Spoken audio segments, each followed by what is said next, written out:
Петар, имаш само 11,5, така? Тоа е точно. Години, да. И ова е ретка можност да смееме да пипнеме она што ти го собираш уште од 2,5 години. Така, иначе не сме никој да го чепне. Освен Петар. Така некако. Па, тоа е вистина, бидејќи многу ми е страф некој да не ми ја удри количката, да не ми изгребе. И многу сум заинтересиран за нив, многу сакам да ги чувам, да ги одржувам секогаш чисти.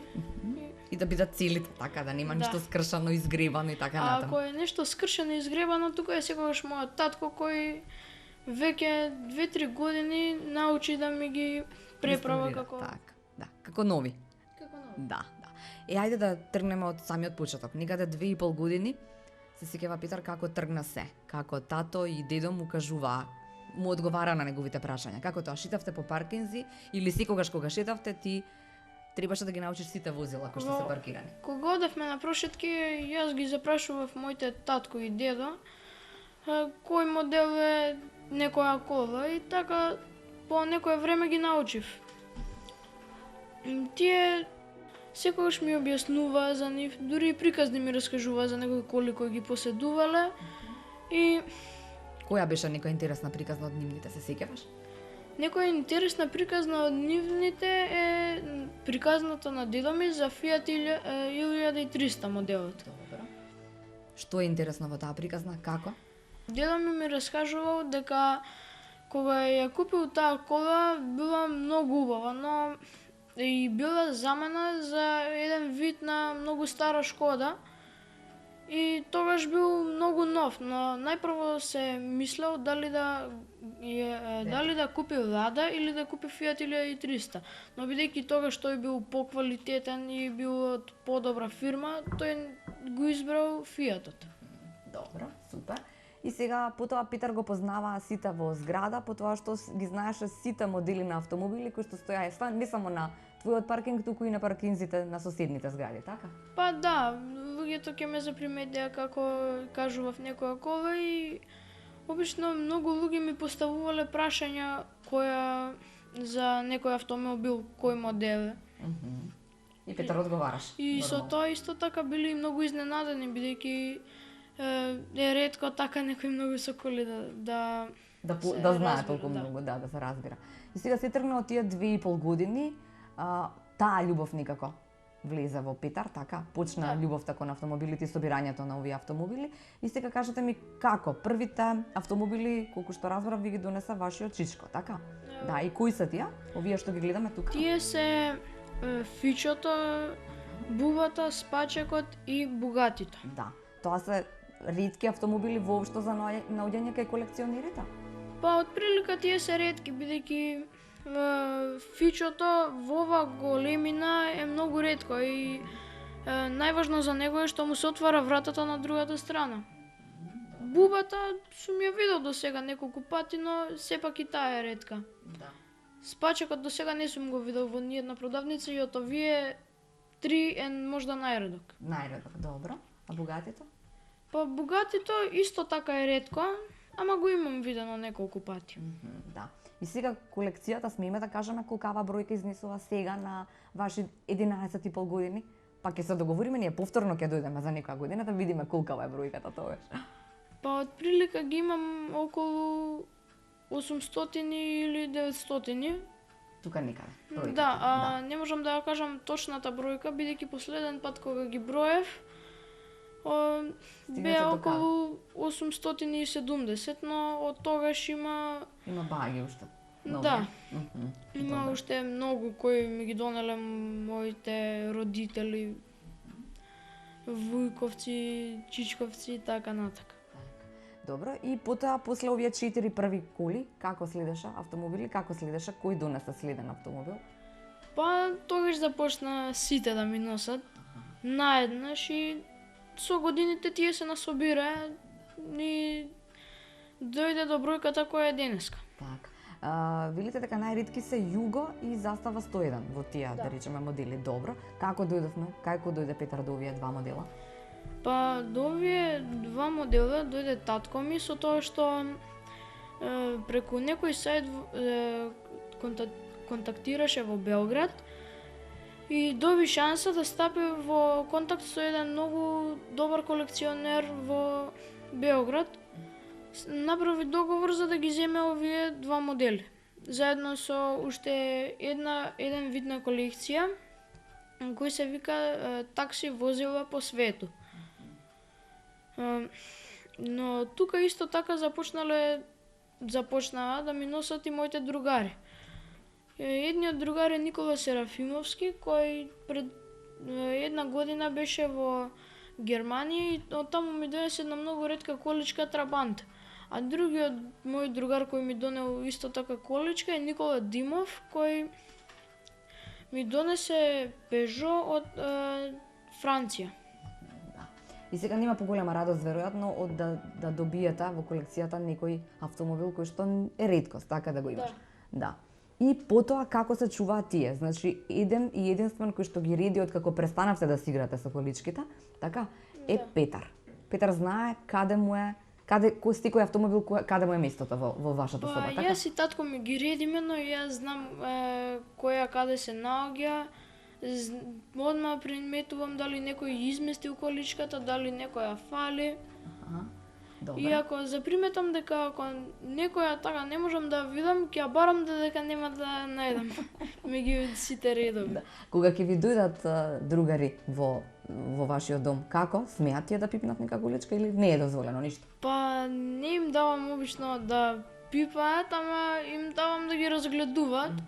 Но повеќето знаат дека не им давам да си играат со нив, да ги кршат и затоа Тоа е, смеат само да гледаат. Да. Добра, како ги одржувате? Се бришат поинаку некако, не знам, или како? Се бришат со сува крпа само или имаат некој начин на одржување? Прво со водена крпа, па со сува крпа. Тоа најчесто го извршува татко ми, а јас сум му како помошник. Добро.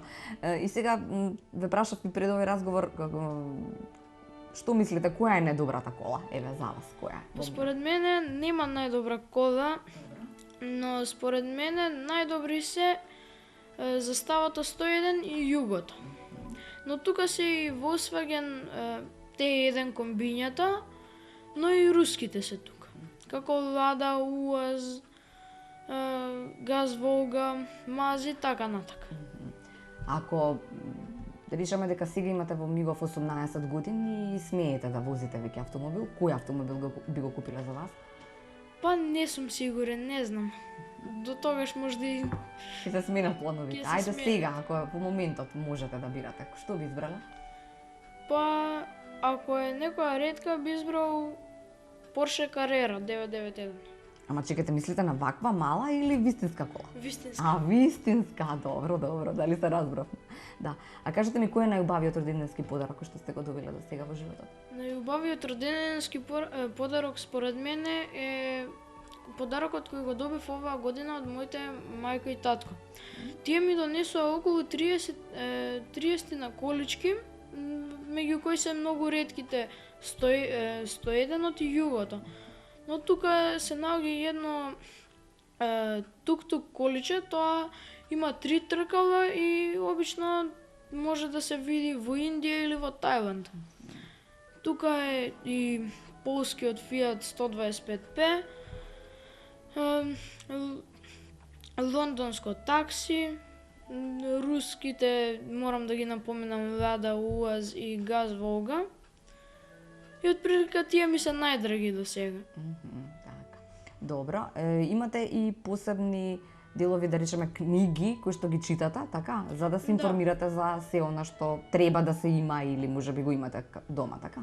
Па во тие книги се опишува од кој делови е составена колата, каде се користи, во кои држави е произведена. Добро. Кога почна она со опишувањето или цртањето на автомобили? Па тоа започна кога татко ми почна да црта коли во еден тефтер и јас секој ден му кажував да ми црта уште коли и јас фатив да ги бојам така. И еден ден се потрудив да нацртам едно автомобилче и почнав да го цртам и така секој ден истото го повторував додека не успеав да го нацртам. И после почнав и друг модел така да правам и започнав многу убави да ги цртам, да. И продолжувате натаму и сега цртате автомобили? Да, и сега цртам во моето слободно време. Еве јас како некој што врска нема од автомобили. Можете да му патите како да ги препознавам? Што е она, например, што е специфично за, не знам, Volkswagen, што е она што е специфично за, не знам, Спачек? Има ли некои специфики по кои што може да се препознаат и да не се Каросеријата, внатрешноста, моторот, најважно како работи автомобилот И по звукот на, и по звукот на мотор. може да се препознае? Да. Да. Интересен е некој? Еве кажете ми за некоја. Ако ви спрашувам, знаете се или? Па да. Ајде за некоја, не знам, ај одберете вие и раскажете ми за некоја од тие. Што ви е вам драга како? За Од руските? Урал. Да, од Добре. руските. Ајде. Тој се води како војнички камион и многу често тој може да поминува по различни терени. Може да биде во најголемата шума и да излезе од една до друга точка, да помине низ неа. Тие се многу силни камиони, имаат многу големи тркала, големи се околу 10 на метри. Добро, супер. И се уште се произведуваат или не? Уралот ја држи својата форма, уште од негде 80-тите години и до денеска се произведува со истиот мотор и со истиот облик.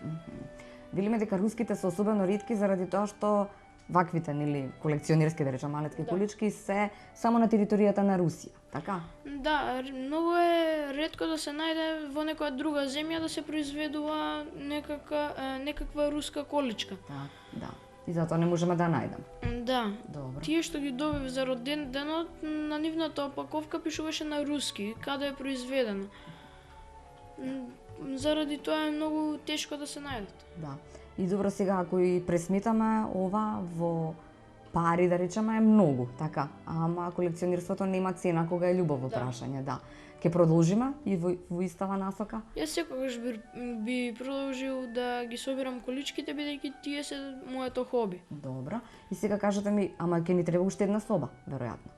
Зашто оваа е веќе полна. Да, ама Или ќе ја ставиме полици и ќе таму. ставаме уште полици додека може. Па ако веќе нема доволно место и во друга соба ќе почнеме. Така. Добро, и сега за крај едно прашање. Иако не знаете, си уште сте мала, ама ќе избирате ли нешто врзано со автомобили, може би за своја една професија? Па да, дизајнер на автомобили. Да, мислите дека можеме ние, имаме деца кои што би можеле да бидат спремни да издизајнираат еден убав автомобил. Каков би бил тој, што се би содржал во себе? Нешто од руско, нешто од вамо, нешто од тамо, нешто заедно или нешто ново? Нешто ново. Нешто ново? Например, налик на? Налик на